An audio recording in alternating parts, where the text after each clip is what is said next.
Hi all and welcome to study with Rishi lecture 2। इस lecture में हम सीखेंगे कि लिस्ट इंटरफेस क्या होता है। लिस्ट इंटरफेस के दो इम्प्लीमेंटेशन हमने बात करी थी, एरे लिस्ट, लिंक लिस्ट, उनके बीच में क्या डिफरेंस है और फिर हम उनके एग्जाम्पल भी देखेंगे। तो चलिए स्टार्ट करते हैं कि लिस्ट इंटरफेस होता क्या है।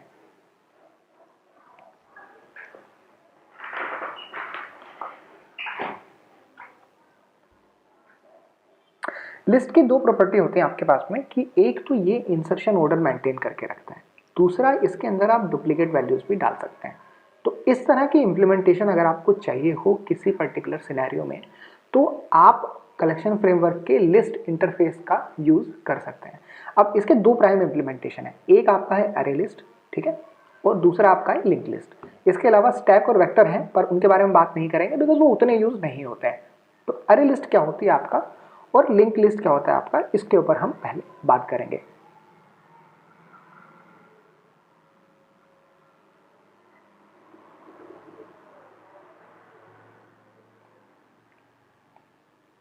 तो इसका मतलब हमारा जो लिस्ट इंटरफेस है वो हो गया ऑर्डर्ड और इसके अलावा वो नल भी कंटेन कर सकता है, मतलब उसके अंदर नल ऑब्जेक्ट भी हो सकता है। तो अब बात करते हैं कि एरे लिस्ट क्या होता है। सी एरे लिस्ट क्या होता है, एरे लिस्ट एक डायनेमिक एरे होता है।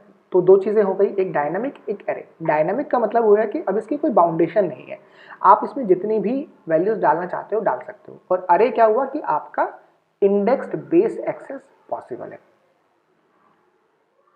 जैसा कि एरे के अंदर होता था आप उसी तरह से यहां पर भी एक इंडेक्स के बेस पे किसी भी एलिमेंट को एक्सेस कर सकते हैं।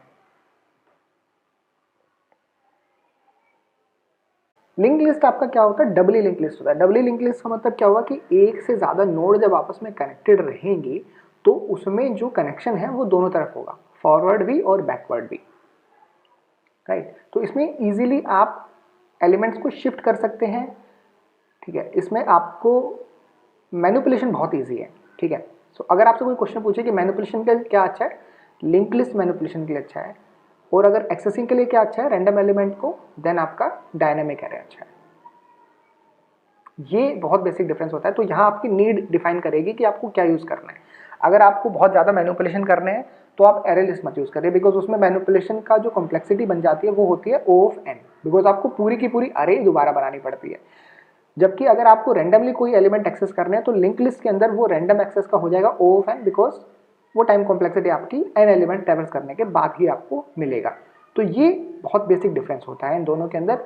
डिपेंडिंग है ना आपको क्या चाहिए आप चूज कर सकते हैं। अब आपको पता है और आप चूज कर पाएंगे बहुत अच्छे से। एग्जाम्पल देख लेते हैं कि एरे लिस्ट जो होता है ना वो आपका कंटिगुअस होता है। कंटिगुअस का मतलब क्या हुआ कि एक एलिमेंट दूसरे एलिमेंट से लगा हुआ होगा मेमोरी के अंदर, ठीक है, जहां जहां आपका स्टोर होगा ना एलिमेंट। तो इस केस में क्या होगा, अगर मान लो आपको यहाँ सिक्स और स्टोर करना है, सिक्स एलिमेंट स्टोर करना है, तो आपको क्या करना पड़ेगा, एक दूसरी एरे लिस्ट बनानी पड़ेगी डबल साइज की, अंदर इंटरनली डबल एरे साइज की एरे बनेगी। फिर आपके पुराने एलिमेंट्स कॉपी होंगे, उसमें फिर सिक्स स्टोर होगा और बाकी जगह खाली रह जाएगी। तो इसमें आपका क्या हुआ, पूरा आपको कॉपी करना पड़ा, ठीक है।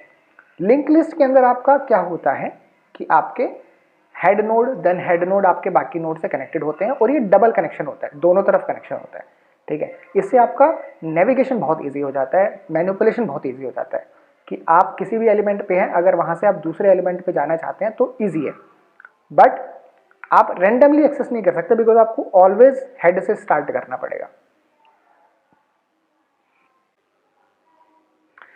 अब हमारे पास तीन प्राइम क्वेश्चन आते हैं कि अरे लिस्ट और लिंक लिस्ट कैसे बनाई जा सकती है, अरे लिस्ट और लिंक लिस्ट को एक्सेस कैसे करते हैं, मतलब एलिमेंट्स को कैसे एक्सेस करते हैं जो हम दोनों के अंदर स्टोर करते हैं, और तीसरा हमारे पास जो एक और प्रोमिनेंट क्वेश्चन है वो है कि क्या कोई बेटर वे एग्जिस्ट करता है किसी भी कलेक्शन को नेविगेट करने के लिए, किसी भी कनेक्शन के ऊपर इटरेट करने के लिए। इटरेशन इज द वर्ड, ठीक है। तो पहले क्या करेंगे, पहले दो क्वेश्चन को हम वीडियो से समझेंगे, कोडिंग से समझेंगे, फिर तीसरे क्वेश्चन के ऊपर बात करेंगे। तो चलिए पहले दो क्वेश्चन के ऊपर वीडियो देखते हैं।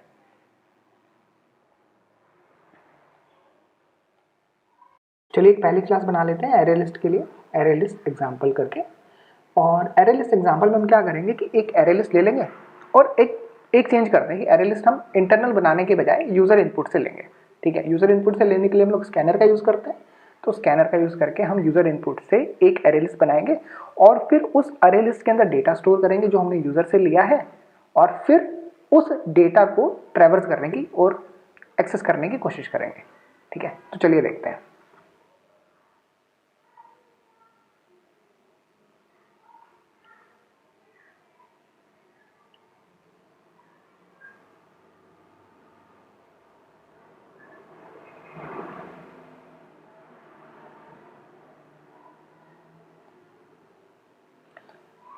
तो यहाँ पे हम क्या कर रहे हैं कि यूजर के पास से एक कोमा सेपरेटेड इनपुट लेंगे, फिर उस इनपुट में जो भी हमारे पास स्ट्रिंग वैल्यूज आएंगे उनको हम ब्रेक कर लेंगे, उसको एक्सेस करेंगे और हर एक वैल्यू को हम अपने लिस्ट ऑफ स्ट्रिंग के अंदर स्टोर करा लेंगे।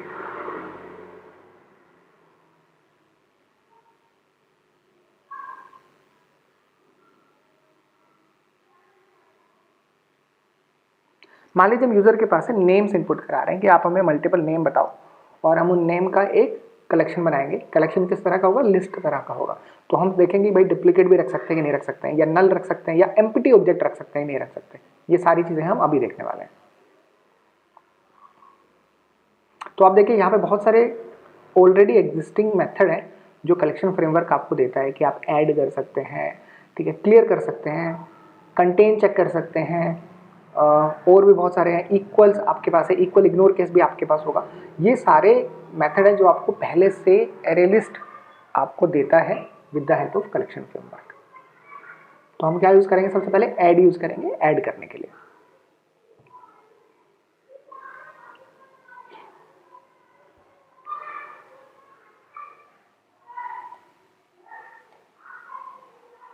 तो हम क्या क्या फंक्शन देख सकते हैं यहाँ पे? ऐड देख सकते हैं, गेट कैसे करना है, एक पर्टिकुलर एलिमेंट को अगर हम इंडेक्स देते तो कैसे गेट करना है, ठीक है। फिर स्ट्रिंग का इक्वल और इक्वल इग्नोर केस में क्या फर्क होता है वो हम देख लेंगे। और क्लियर क्या होता है, क्लियर का यूज देख लेंगे कि क्लियर क्या होता है। देन आपका कंटेन्स देख लेंगे कि कोई ऑब्जेक्ट उस एरेज के अंदर कंटेन करता है कि नहीं करता है। इंडेक्स ऑफ देख लेंगे। ये सारे मेथड हम देख सकते हैं और ये सारे मेथड अवेलेबल है। बहुत इजीली आप एक प्रोग्राम बना के बहुत आराम से आप सीख सकते हैं। मुश्किल नहीं है बिल्कुल भी कलेक्शन फ्रेमवर्क में, आपको बता दिया जाता है। तो एक बार आपने बेसिक समझ लिया इसका, फिर मुश्किल नहीं है, फिर आप बहुत इजीली इसको समझ सकते हैं और यूज भी कर सकते हैं।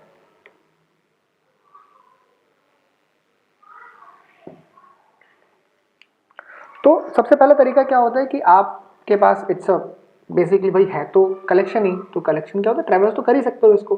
तो हम क्या करते हैं यहाँ पे डॉट साइज का यूज करते हैं। डॉट साइज क्या करता है? आपका साइज बताता है। किसी भी कलेक्शन के लिए डॉट साइज उसका साइज बताता है। फिर हम क्या करेंगे? हमने ऐड कर लिया है, अब हम चेक करेंगे, ट्रैवर्स करने का ट्राई करेंगे। और ट्रैवर्स करते हुए जब हम गेट मेथड का यूज करेंगे इंडेक्स की हेल्प से, फिर हम रिट्रीव करेंगे, ठीक है। तो ये हमारा traversing, accessing and retrieving of data होता है एरे लिस्ट के अंदर।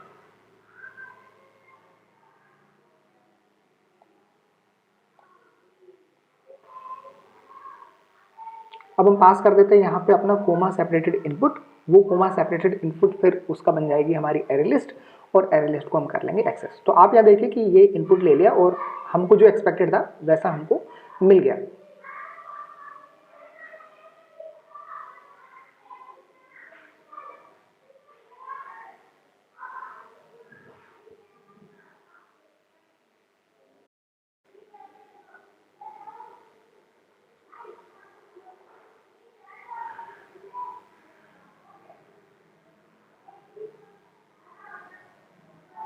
तो हम यूजर के पास से इनपुट लेते हैं कोमा सेपरेट, और हमने देखा कि यहाँ पे कोमा सेपरेट के अंदर हमने 2 बार डबल कोमा डाल दिया था और बीच में कोई स्ट्रिंग नहीं डाल, तो वो आपका एम्प्टी स्ट्रिंग हो गया।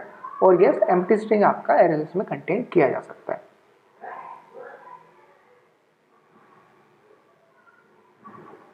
ठीक है, अब हम ट्राई करते हैं कि यूजर के पास से एक से ज्यादा इनपुट लें। अपार्ट फ्रॉम ये लेने के कि क्या स्टोर कराना, हम ये भी लेते हैं कि आपने जो स्टोर कराया उसमें कुछ सेव है कि नहीं है, मतलब वो वाली चीज सेव है कि नहीं है। एक दूसरा इनपुट भी उसके पास से लेते हैं जो हम कंटेन्स मेथड का यूज करने का ट्राई करेंगे, या चेक करेंगे कि क्या वो उस एरे लिस्ट के अंदर वो एलिमेंट एग्जिस्ट करता है कि नहीं करता है। अब ये मैच कराने के लिए हम क्या यूज कर सकते हैं? एक तो हम यूज कर सकते हैं इक्वल्स मेथड, और हम यूज कर सकते हैं इक्वल इग्नोर केस। तो दोनों हम ट्राई करते हैं। पहले देखते हैं इक्वल्स। तो अगर हम एज इट इज अगर आप नाम डाल दे तो बिना किसी कैपिटल के, small case, upper case difference के, तो इक्वल काम कर जाएगा आपका, अगर आपको तब मैच कराना है। लेकिन अगर आपको मैच कराना है कि उसकी मतलब जैसे राम कैपिटल में रॉम स्मॉल केस में या किसी भी तरह के कॉम्बिनेशन में आप डाल दो तब मैच कर जाए, ठीक है, तो हम इक्वल इग्नोर केस यूज करेंगे। तो यहाँ पे हमने देखा कि कैसे इक्वल चलता है, अब इक्वल इग्नोर केस देखेंगे, वो नहीं चलता है।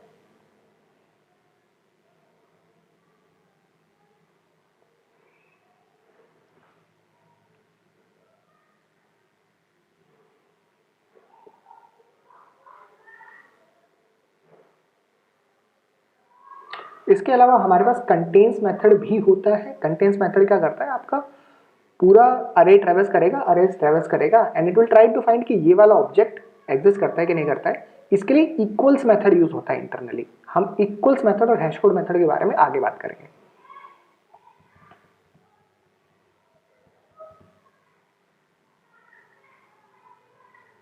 सी हमने देखा कि यहाँ इक्वल काम नहीं करा, तो हम उसको चेंज करेंगे इक्वल्स इग्नोर केस में।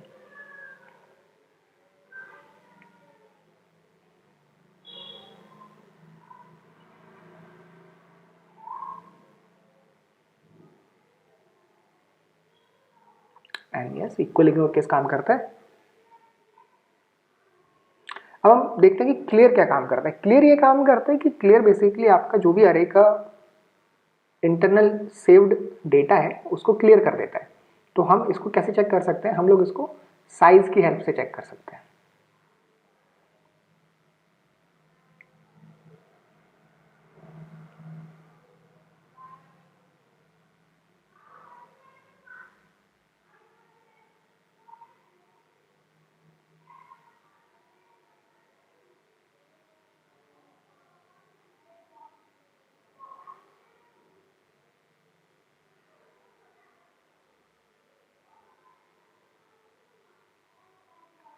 सी आपका साइज 3 था, बाद में 0 हो गया बिकॉज आपने अपना डेटा क्लियर कर दिया।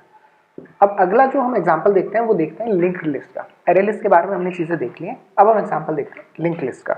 और लिंक्ड लिस्ट और अरे लिस्ट में क्या डिफरेंस होगा। सेम हम पूरा जैसे हमने स्कैनर पहले यूज किया था वैसे ही दोबारा स्कैनर यूज करते हैं। यूजर के पास से इनपुट लेंगे, यूजर के पास से दोनों इनपुट लेंगे और वी विल ट्राई टू सी कि हम जो काम अरे लिस्ट पे कर पाए थे क्या वो लिंक्ड लिस्ट में भी कर पाएंगे। Let's see.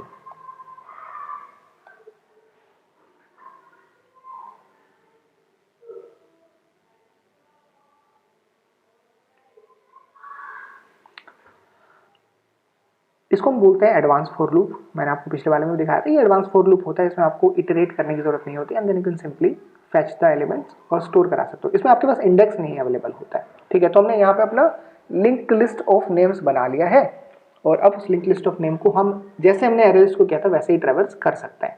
ये वाली चीज तो सेम टू सेम है दोनों के अंदर बिकॉज ये दोनों ही कलेक्शन होते हैं और कलेक्शन का इतनी प्रॉपर्टी तो सेम होती है, ठीक है। लेकिन डिफरेंस कहाँ आता है, अब आप देखिए डिफरेंस यहाँ आता है जब आप इसको गेट कर रहे हैं ना।